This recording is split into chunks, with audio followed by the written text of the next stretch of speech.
59 calon menteri dalam kabinet Prabowo Gibran menjalani pembekalan di kediaman Prabowo di Hambalang, Bogor selama 2 hari. Lalu apa sebenarnya esensi diadakannya pembekalan calon menteri ini? Kita bahas saudara bersama dengan politisi Partai Gerindra, Wihadi Wianto dan juga Direktur Eksekutif Indikator Politik Burhanuddin Muhtadi. Selamat petang Pak Wid, Mas Burhan. Selamat petang, Mbak Deng. Oke. Mas Ivan. Halo Pak Wiyadi. Baik, Pak Wid, ini pembekalan selama 2 hari. Sasarannya apa sih Pak Wid?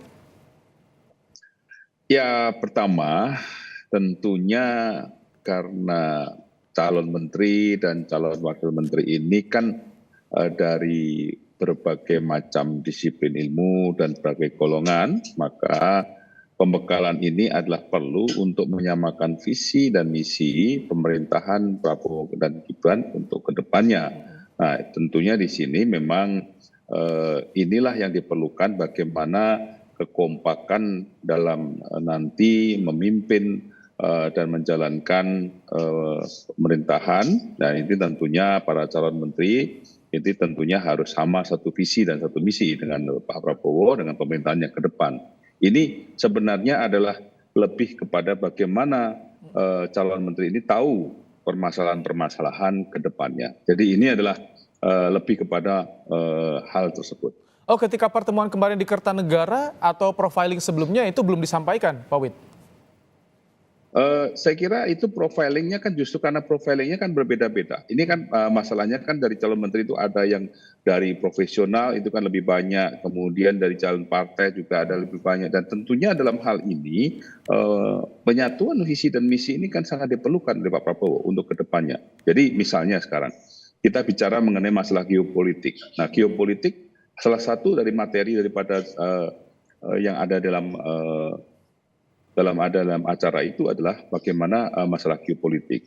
Terus kemudian juga mengenai masalah bagaimana kita mengenai masalah anti corruption dan segala macam. Dan ini ada hal-hal yang memang sangat esensial yang harus diberikan kepada calon menteri dan calon wakil menteri untuk kedepannya seperti apa. Dan kita bicara mengenai masalah perkembangan ke depan juga. Dan ini adalah pembekalan yang memang diberikan kepada calon menteri. Oke, Mas Burhan, ini model pembekalan sebelum pelantikan menteri ini tampaknya jadi tradisi baru yang dibentuk oleh Prabowo. Apa esensi yang atau pesan yang ingin disampaikan Prabowo kepada publik nih soal calon menteri yang kemarin sudah dipanggil ini dan kini pembekalan, Mas Burhan?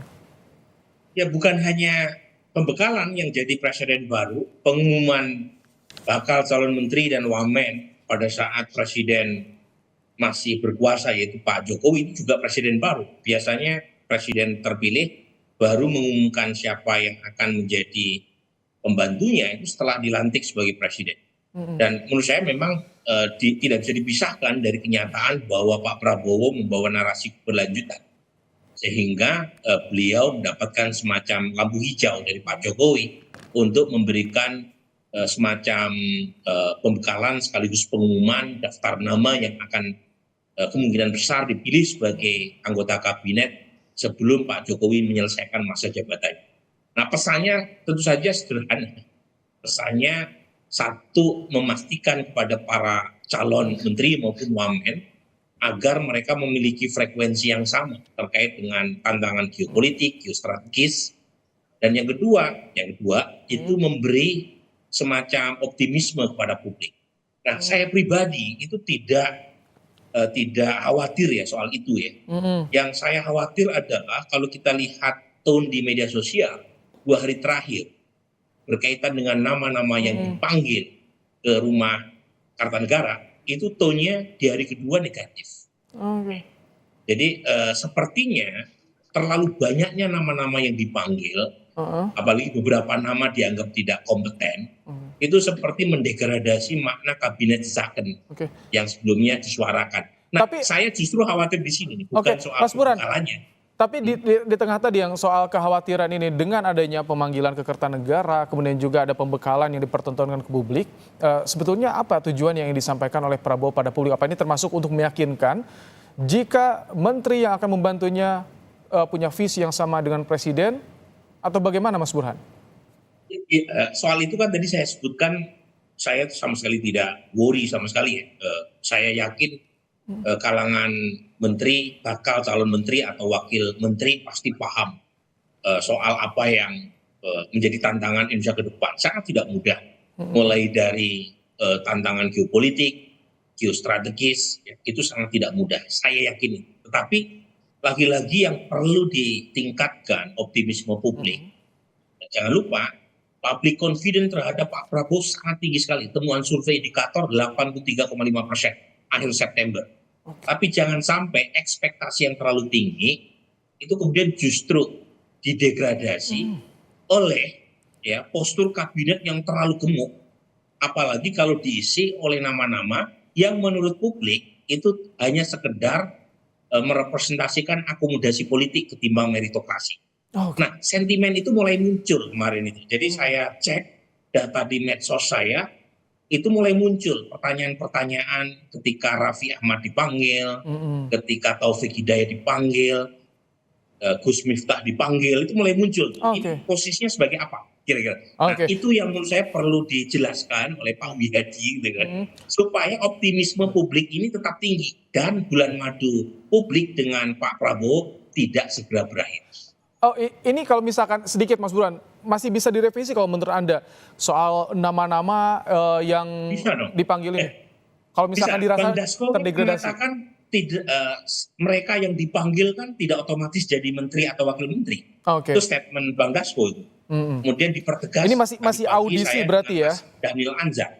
Statementnya juga sama. Artinya tidak otomatis mereka yang dipanggil jadi menteri. Ini juga salah satu input baik kan dari publik. Kalau misalnya ada nama-nama yang sentimennya negatif, saya kira Pak Prabowo akan sangat terbuka untuk melakukan saya beri kesempatan ya ke Pak Wihadi. Pak Wid, bagaimana? Apakah soal sentimen tadi yang kekhawatiran tadi ini juga ditangkap dan akan dijelaskan oleh Prabowo dalam pembekalan agar meyakinkan nih orang yang akan membantunya bisa bekerja?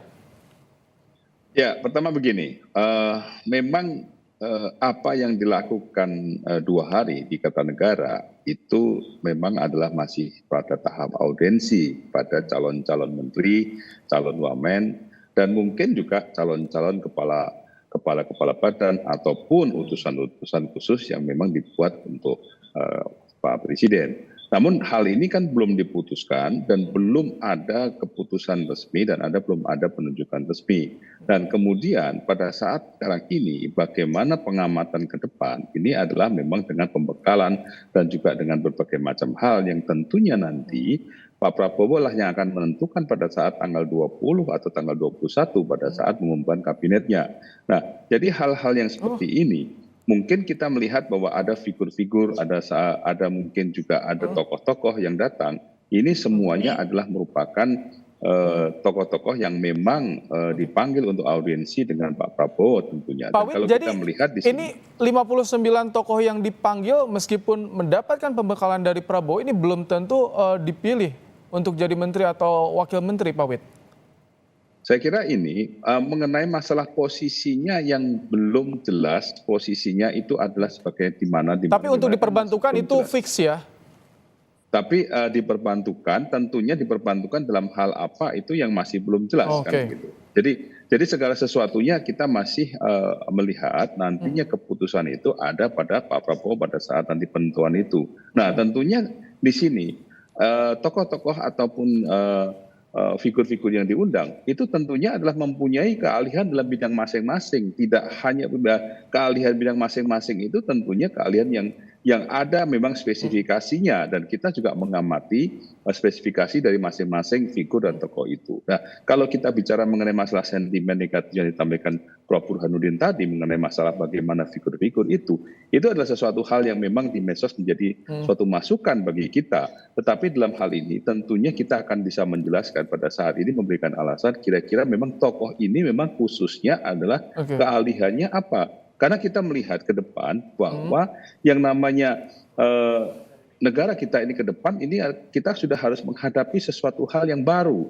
Kita melihat mengenai masalah dengan adanya teknologi-teknologi baru. Kita menghadapi yang namanya AI. Dan ini adalah sesuatu hal yang memang kita membutuhkan yang namanya orang-orang yang memang mempunyai kemampuan. Dan juga kemudian industri-industri kreatif yang memang harus kita dorong. Nah ini kan kita memerlukan adanya tokoh-tokoh yang memang bisa mendorong itu menjadi sesuatu hal Dan itu bisa yang jadi berjalan materi di pembekalan dalam 2 hari ini ya, Pak Wid. Mas Burhan, Dasko bilang PDIP ini masih ditunggu sampai tanggal 20 nanti. Apakah artinya ini masih banyak kemungkinan, masih banyak dinamika yang terjadi sampai tanggal 20 nanti? Ini belum pasti walaupun mereka mendapatkan pembekalan. Kalau Anda membaca bagaimana, Mas Burhan? Ya, ini menarik nih ya. Ada beberapa elemen partai yang tidak atau belum terlihat kadernya. Pertama adalah PDI Perjuangan. Yang kedua, Nasdem memberikan statement tidak akan menitipkan kadernya sebagai menteri. Spekulasi muncul, apakah proses dealing yang tidak terjadi di belakang layar sehingga Nasdem menyatakan tidak menitipkan kadernya sebagai anggota kabinet, ataukah ada problem lain ya, yang menyebabkan itu semua. Dan PDI Perjuangan juga menarik karena kemarin Mas Pram datang posisinya sebagai messenger, membawa pesan dari Ibu Mega. Pesannya seperti apa, hanya Ibu Mega, Mas Pram, dan Pak Prabowo yang tahu. Tapi buat saya, sepanjang janur kuning belum melengkung, artinya sebelum Pak Prabowo mengumumkan opsi PDI Perjuangan ya, untuk bergabung itu masih tersedia. Apalagi PDI Perjuangan belum secara resmi mengatakan tidak atau menutup pintu buat koalisi. Mas Burhan, ketika tadi Anda menyinggung Mas Pra mengantarkan pesan Megawati kepada Prabowo, tadi Pak Wid tampaknya ketawa. Pak Wid, pesan apa sih yang Anda ketahui soal ini, Pak Wid? Jangan-jangan Pak Wid tahu nih.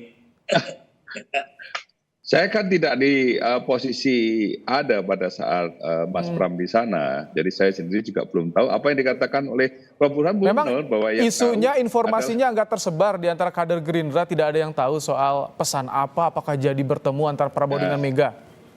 Kita tidak tahu, pesannya kan langsung ke Pak Prabowo. Dan kita kan kalau dengan Pak Prabowo dan pada saat dengan kemarin dengan yang namanya kegiatan Pak Prabowo tentunya belum tidak ada terinfo apapun mengenai masalah itu. Tapi kita memang tahu bahwa Mas Pram datang untuk memberikan pesan. Hanya itu yang kita tahu pun dari media. Kader Gerindra pun tak ada yang tahu nih, Mas Burhan. Ini masih terbuka kemungkinan bertemu Mega dengan Prabowo, termasuk berpengaruh pada kabinet nanti yang akan dibentuk, Mas Burhan? Gini, pertemuan itu kan akumulasi atau hasil dari proses kompromi dan negosiasi di belakang layar. Pertemuan itu kalau jadi media makan nasi goreng bersama, itu terjadi kalau proses dealingnya udah disepakati di belakang. Tapi kalau misalnya belum terjadi kesepakatan di pintu belakang, di panggung belakang, ya kemungkinan tidak ada aksi makan nasi goreng bersama antara Ibu Mega. Kalau BG ke Hambalang hari ini apakah itu tidak cukup sebagai representasi? Gimana? BG Budi Gunawan ke Hambalang nih hari ini ikut pembekalan, itu tak cukup sebagai representasi? Bisa jadi. Kan yang pasti begini, yang pasti ada isu yang tentu saja muncul sangat masif ya di kalangan wartawan, bahwa PDI Perjuangan meminta sekian kursi. Ini isu ya, belum tentu benar. Sementara buat Pak Prabowo, karena PDI Perjuangan tidak ikut dari awal proses untuk memenangkan Pak Prabowo Gibran, ya tentu tidak bisa ya memberi sebanyak yang diminta. Lagi-lagi isu semacam ini kan bisa salah, bisa benar, namanya juga gosip. Tetapi kalau misalnya, terjadi titik temu, dan Mas Pram membawa pesan seperti yang mengkonfirmasi atau tidak mengkonfirmasi isu tadi, tetapi ada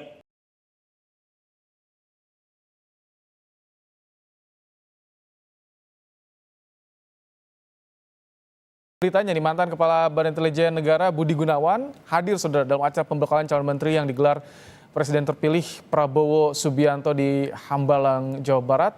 Kami lingkari, Budi Gunawan terlihat duduk di deretan depan bersama Ketua Umum Partai Demokrat Agus Harimurti Yudhoyono. Ada juga Menko Perekonomian era Presiden Jokowi Erlangga Hartarto, ada Mensesnek Pratikno, Ketum PKB Muhammad Iskandar, dan Ketum PAN Zulkifli Hasan. Mas Burhan, duduknya paling depan, dekat dengan AHY, Erlangga, Pratikno. Apa yang Anda baca dari posisi saja, Mas Burhan? Dari posisi yang duduk di depan adalah menteri-menteri senior. Senior dari sisi mungkin pengalaman sebelumnya di Kementerian Pak Jokowi, atau mungkin akan diproyeksikan sebagai menteri koordinator. Ini namanya juga pengamat kan bebas bicara nih Pak Iya. Uli. Nah kalau Pak BG hadir langsung, apalagi mendapatkan posisi di barisan depan, Mhm. itu menurut saya sudah makin dekat ya, ke hubungan antara PD Perjuangan dengan Pak Prabowo, terutama dalam pembentukan kabinet ke depan. Ini sudah Nah, jelas hubungan pertanyaannya Mega muncul dengan Prabowo kemudian baik-baik adalah, saja di visual ini ya, direpresentasikan pertanyaan kehadiran kemudian BG. adalah apakah hanya Pak BG? Nah, dan kalau misalnya bukan hanya Pak BG, berapa banyak gitu ya yang Oke. bisa diakomodasi dalam kabinet ke depan? Karena bisa jadi menimbulkan komplikasi, pertama berkaitan dengan partai-partai lain yang tentu saja sudah berkeringat. Yang kedua, berkaitan juga dengan relasi antara Pak Prabowo Tapi dengan Pak ini Jokowi. walaupun BG bukan kader, bukan pemegang KTA PDIP, ini bisa disebut mewakili hubungan Pak BG itu antara jaraknya PDIP 0 dengan kilometer dengan Ibu Prabowo. Mega. Walaupun bukan kader ya. Jaraknya 0 kilometer. Jadi jangan lihat dari KTA gitu, tapi lihat kedekatan. Oh. Kalau seseorang sudah dekat secara chemistry, Mhm. secara apapun, itu KTA nggak ada apa-apanya. Ya. Jadi menurut saya Pak BG merepresentasikan bukan sekedar PD Perjuangan, tetapi lebih-lebih sebagai orangnya Ibu Mega. Oke, Pak Wid, bagaimana sih komunikasinya untuk bisa mempertemukan Prabowo dengan Mega sejauh ini di internal Gerindra yang Anda tahu upayanya bagaimana? Karena kan batasnya sampai jelang pelantikan nih Pak Wid. Masih tanggal 20 pelantikannya, ya kan? Tentunya kan masih ada waktu. Kalau pertemuan itu kan pengaturan pertemuan tetap saja pengaturan waktu kedua-duanya. Kalau kita melihat sekarang kan boleh dikatakan Pak Prabowo 2 hari kemarin, ya kan 2 hari penuh, ya kan datang untuk audiensi.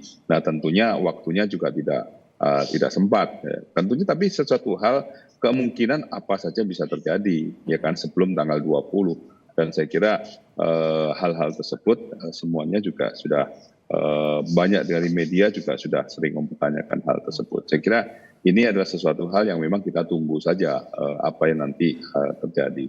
Oke, Mas Burhan, jika 2 hari pembekalan Rabu dan juga Kamis, apakah peluang bertemu Mega dengan Prabowo ini akan terjadi di Jumat atau Sabtu, Mas Burhan?